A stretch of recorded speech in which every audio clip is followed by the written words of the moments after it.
be in the right lane. And if you cross those buoys into the wrong lane, what happens?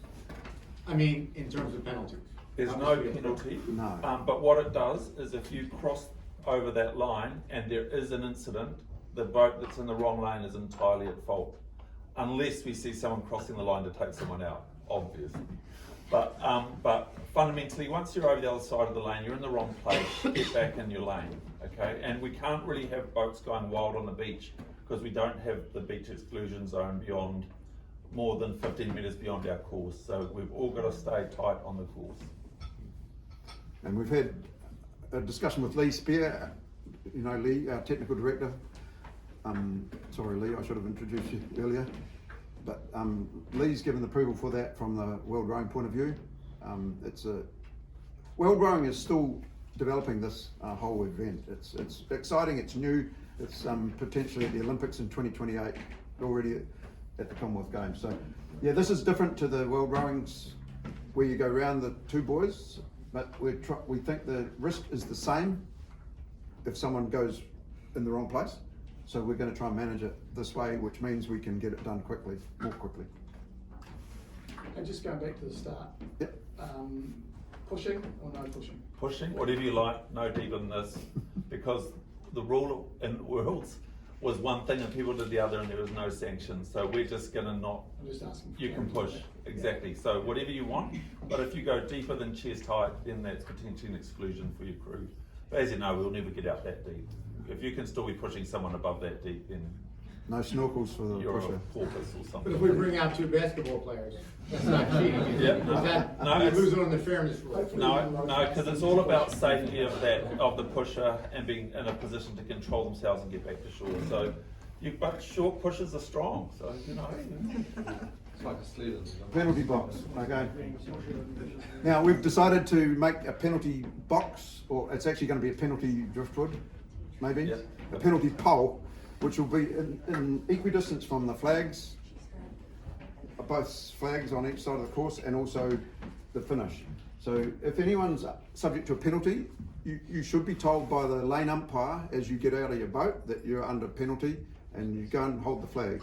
And it could be 30 seconds, it could be 120 seconds, you've got to wait. But in the interest of getting the regatta finished quickly, we want to only put the person who's winning the race in the penalty box. If you're coming second, you're last anyway. We're not going to make you stand there for 1.5 minutes or whatever it is, waiting for the time. Unless it's a time trial. Yes. Unless it's a time trial, sorry, yeah. So does that make sense? If you get, the lane umpire will grab you if you don't go around the far buoy, or if you go around wrongly, and you have to go and hold the penalty box. It's happened once in Australia, and so it's quite shaming for the people. Yeah, it's not a penalty pole, it's the pole of shame. Yeah. So So but the essentially umpire we don't will- want penalties, so if you do the course right, hopefully there'll be very few. The umpire will tell you to go to the penalty box, and they will time the time and then tell you to go to the finish. We want to do it like that so the finish is exciting, and you know it could end up being close again, rather than just add it to The the difference time. between 30 and 60 seconds? 30 on each of the slalom buoys, Okay. and 120 on the turning buoy, and 10 seconds if you don't go around the finished flag. Now, just to be clarified for everyone, go around the flag. You can go to the left or the right of the flag, or you're saying to the outside of the flag. You have to go to the outside of the flag. Yeah. Perfect. Just trying to clarify. Perfect. Good question. Yeah, to the outside of the flag. So it's not our job to tell you how to run your race, but if you come with your boat close to the flag is better than miles away from the flag. The other point about it to just be aware of is if you're losing a race, you don't know if the other boat has a penalty. And I've seen multiple crews here in Nelson before who are losing, drop off the gas because they think it doesn't make a difference when they could have actually won when you added the penalty time that was applied to the other crew. Secondly, when it comes to the next round, the times from the previous round are absolutely critical for choosing the next lane. Now there's probably not going to be much of an advantage of lanes here, but there may be depending on the way the weather changes. So getting your fastest time, even if you're winning, there may be a considerable advantage for you to still be fast.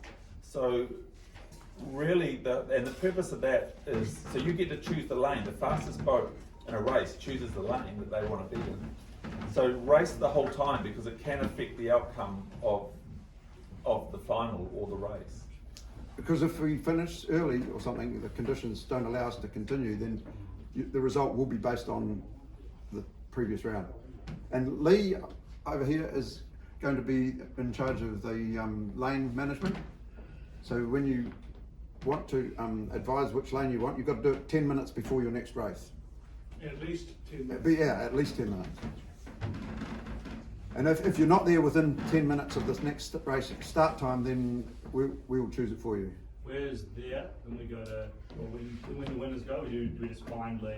I'll Yeah. be right by the start. Right by all the timing equipment and We're in Kindness, No. not in Canada. You'll be able to, Come on. You'll be able to find me, don't worry. I'll be by so the that's the penalties. This is an interesting one. Objections and protests will not be accepted when the jury has judged that there was or was not interference. Which crew caused interference, or any sanctions imposed on a crew for interference. So, don't interfere with your mates, please. Because there's any objections concerning the conduct of the race must be notified immediately after the finish of the race, before the crew leaves the finish area, and before the umpire raises the white flag. So that's an important one there. You do need to make it clear that you have an objection. We have to handle it very quickly. Do you do that by raising your hand like a Yeah, coxswain would? just it, yeah. And there'll be a lot of umpires, we all have high-vis shirts on, and you just need to make yourself known and tell them what their problem is. What else? Start list is available at the tent. The time of races may change. Only odd numbers are shown on the swimming board. That's pretty much all from us. So are there any questions? Yeah, I've got a couple. So the shared boats, what are the settings? What can we change? What? Actually, good point. There was supposed to be a slide, and I think I've deleted that in my typing. So the settings are 160 span, height max for the small boats, and I can't remember what we set the quads at. The height. So the only thing you can change is the foot stretcher. You cannot change the height of the gates, but you can bring a seat pad.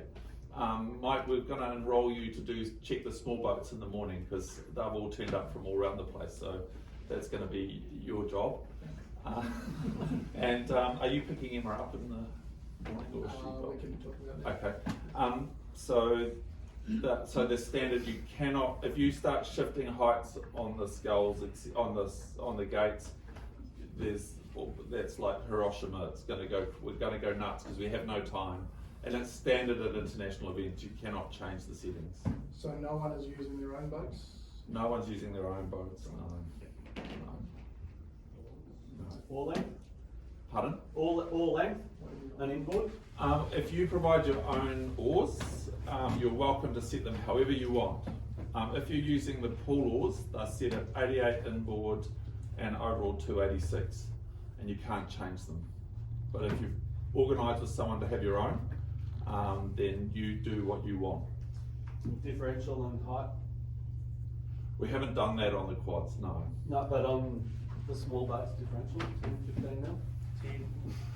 10 more. 10 mil, sorry, between the side, yep, 10 mils. Yep. Lee, have you got anything more to add?